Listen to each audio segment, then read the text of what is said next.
C'est le magazine qui veut du bien à notre environnement. Bienvenue dans Planète Locale sur BFM Grand Lille et BFM Grand Littoral. Imaginez des producteurs qui contrôlent toute la chaîne de distribution du champ à l'assiette sans intermédiaire. Eh bien, c'est une réalité chez Court Circuit dans le Nord, la plateforme de vente nordiste. Son président est notre invité. Bonsoir Frédéric Écoute, merci Bonsoir. d'être avec nous. Hélène Graffeuil, également journaliste chez Terre et Territoire, nous accompagne ce soir. Alors pour commencer, un petit rappel de le court-circuit en quelques chiffres. Ce sont donc 130 producteurs, plus de 40 points relais, environ 600 commandes par semaine. Le court-circuit.fr a donc été créé il y a 12 ans et à l'époque c'était une plateforme pionnière, si je ne me trompe pas. Tout à fait. C'est trois jeunes associés qui ont souhaité mettre les produits de la campagne à la ville, donc permettre aux citadins d'accéder à tous ces produits de la campagne, les petits panneaux qu'on voyait sur le bord de la route en disant vend pommes de terre, carottes, etc. Finalement, quand on est à la ville, on n'a pas de véhicule, on ne peut pas y accéder. Et donc créer un site internet pour pouvoir accéder à ces produits-là, c'était un des objectifs, en tout cas, de ces trois cofondateurs. Et quel est l'intérêt pour les producteurs de participer au court-circuit ? En fait, quand on décide en tant que producteur de faire de la vente directe, de la vente aux consommateurs, c'est un effort. C'est beaucoup plus compliqué de dire je vends tous mes produits à une coopérative classique. Voilà, en gros, c'est faire du commercial, aller démarcher des clients, savoir où est-ce qu'il faut les livrer, ou faire son petit magasin à la ferme. C'est une démarche assez complexe quand même. Il faut avoir, le courage de le faire. Le court-circuit nous facilite la vie.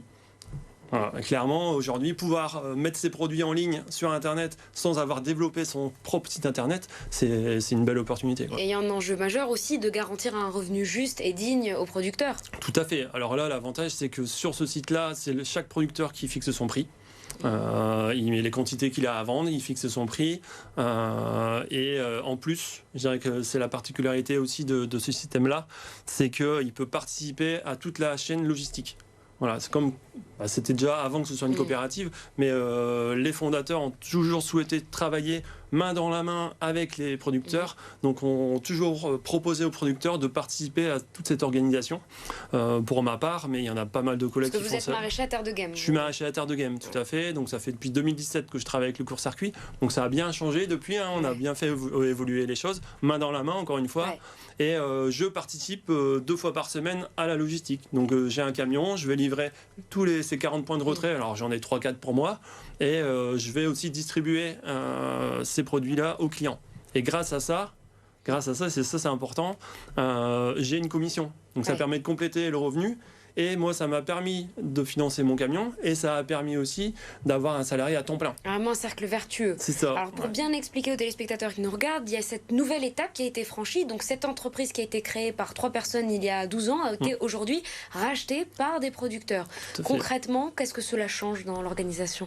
Ça change qu'on doit tout gérer. Alors pour le client, aujourd'hui, ça change pas grand-chose parce que c'est la même chose. On veut vraiment aller dans la continuité, toujours proposer les points de retrait, de la livraison à domicile. Ça change pas. Par contre, c'est nous qui contrôlons, c'est nous qui décidons dans quelle stratégie on veut évoluer. C'était une opportunité pour vous. Clairement, c'est une opportunité, c'est sûr. Mais une charge de travail aussi. Bien sûr, j'imagine. Et donc c'est 47 producteurs qui se sont associés. Tout à fait. Et alors comment on se met d'accord ? Est-ce que tout le monde a la même vision ? Oui. En fait, oui. En fin de compte, pour créer une coopérative, on a créé un petit cercle un peu plus petit de décision qu'on a appelé comité de gouvernance. Donc c'est 15 associés. Alors pas que des producteurs, parce que dans les associés, donc les 47 producteurs certes, mais on a aussi les 2 salariés qui sont associés de la coopérative et 5 clubs cigales. Donc plutôt pour apporter une vision externe, parce que des fois nous on est vraiment dans le nez dans le guidon, on va dire. Et donc là, apporter cette vision externe, c'est quand même super intéressant. Donc tous les mois, on se réunit avec les salariés et un représentant du club cigale pour prendre les décisions stratégiques. Et ce n'est pas une coopérative agricole, c'est un autre système. Parce qu'il y a aussi des artisans.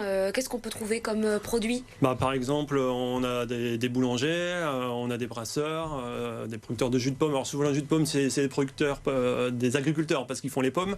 Mais voilà, on a du savon aussi. C'est même pas que de l'alimentaire. On a aussi du savon, par exemple. Donc ça, c'est du cercle artisanal. Et d'ailleurs, vous êtes, votre plateforme logistique est à Hasbrook, mais vous livrez dans la métropole, vous vous livrez dans la Flandre maritime intérieure.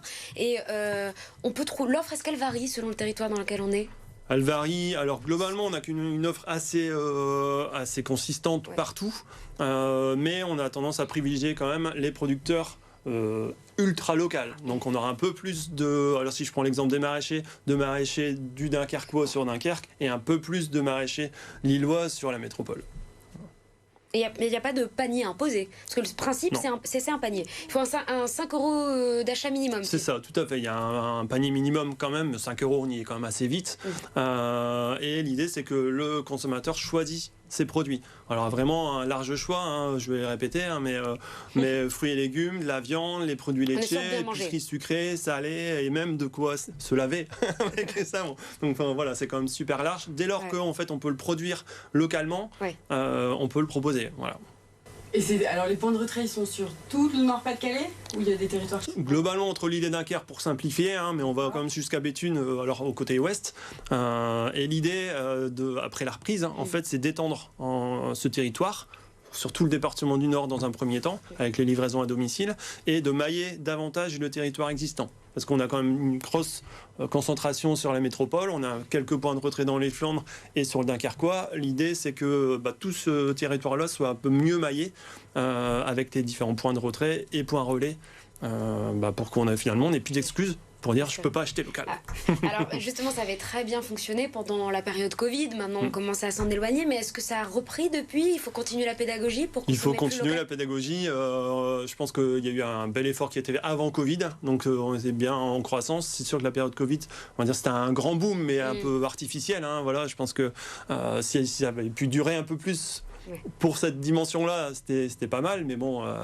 Et après, il y a quand même eu le creux sur l'après-Covid. Et là, il faut quand même toujours maintenir la pédagogie, expliquer qu'il faut manger local, parce que c'est pas toujours simple de changer ses habitudes. En tout cas, avec vous, il suffit de cliquer sur lecourscircuit.fr attirante pour voir les produits que vous proposez. Merci beaucoup, Frédéric. Écoute, avant de vous quitter, une petite question qu'on a l'habitude de poser dans ce magazine. Un bon geste pour la planète, quel serait-il pour vous du quotidien, geste? Clairement, manger local. Je pense que c'est le cas. C'était une évidence dans ce cas-là. Voilà. Merci. Vous allez être le fervent défenseur donc, du local. Merci beaucoup. Nous, on va continuer tout de suite avec l'actualité de Terre et Territoire.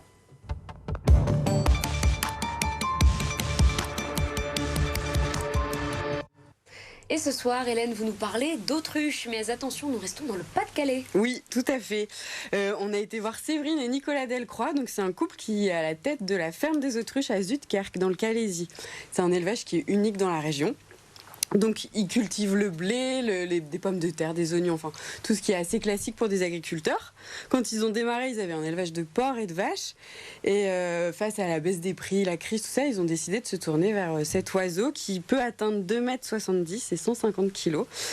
Ils en ont fait venir 4 d'Afrique et aujourd'hui, ils en ont 150. Donc, ils font de l'élevage, mais ils valorisent aussi puisqu'ils élaborent des produits à base d'autruche, comme de la terrine et de la volaille. Et le projet, c'est de faire partager leur passion et d'ouvrir les portes de leur exploitation au grand public en organisant des visites. Donc, d'ici quelques mois, ça devrait voir le jour. Merci beaucoup, Hélène, de nous avoir parlé de ces éleveurs qu'on pourra donc directement rencontrer à Zuidkerk. Cet article est à retrouver sur le site de Terre et Territoire. Nous, on se retrouve demain dans votre assiette qui reçoit les 2 vainqueurs du meilleur croissant des Hauts-de-France. Ils sont en route pour la compétition nationale. Merci beaucoup de nous avoir suivis. Très belle soirée.